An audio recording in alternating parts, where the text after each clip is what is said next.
Thomas and the Colours. All the engines on Sodor enjoy pulling carriages. Taking passengers makes them feel proud and useful. The Fat Controller had an important announcement to make. "Today is the day of the big football match," he boomed.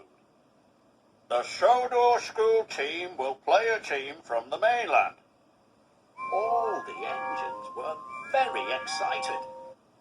"Whoever finishes their jobs first will pull the Sodor team." Last year, James had pulled the Sodor team.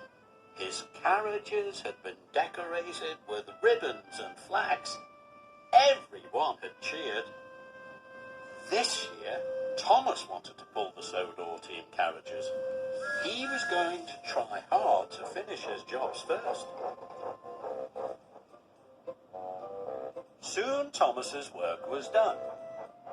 He was sure he'd finish first, and he steamed proudly to the yards.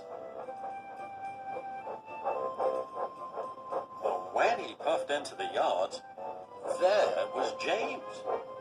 James had finished all his jobs first. "Cinders and ashes!" cried Thomas. "Look, Thomas," puffed James proudly. "Don't these flags look wonderful on me?" Thomas was upset. "But you pulled the team carriages last year," he huffed. "And I'm pulling them again this year," snorted James, "because I finished all my jobs and I got to the yard first." Thomas was very unhappy. "It's not fair," he wished. He wanted to find a way to make James change his mind.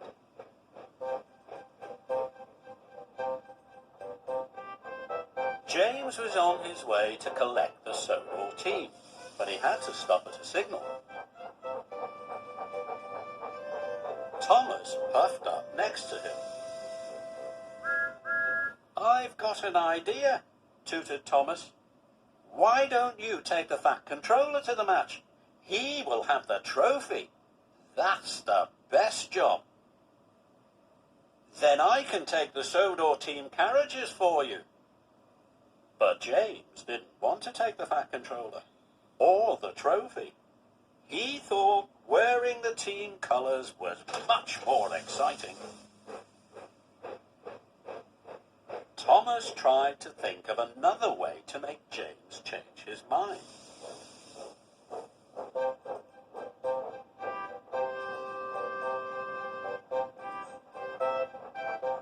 James puffed along by the canal.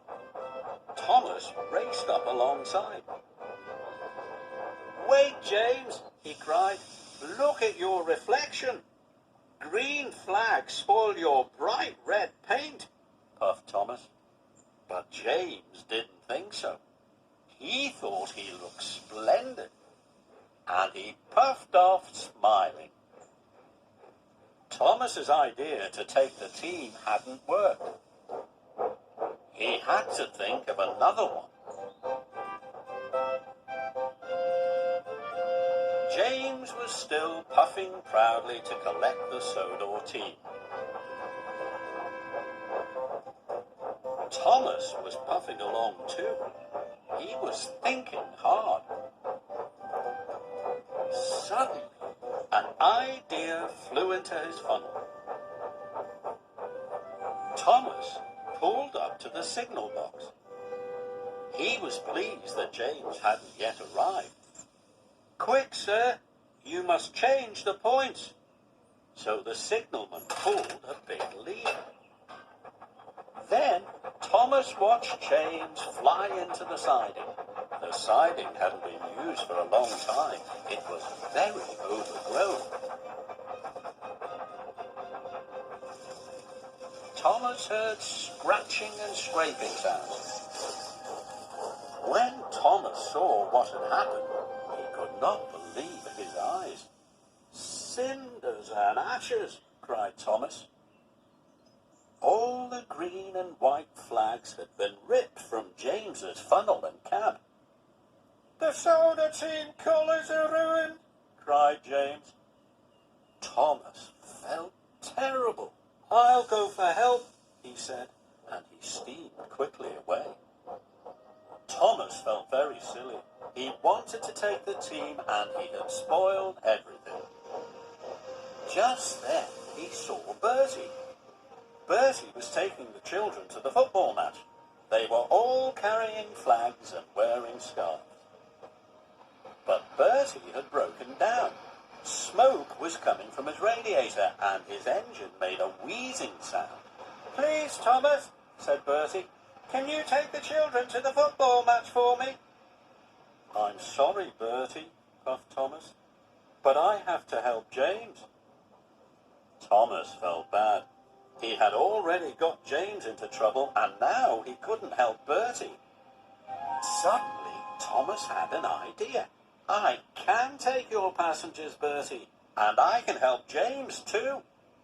So Thomas quickly collected Annie and Clarabel, and he took the children to the siding. They had a wonderful time. They decorated James with their scarves and flags. He looked splendid.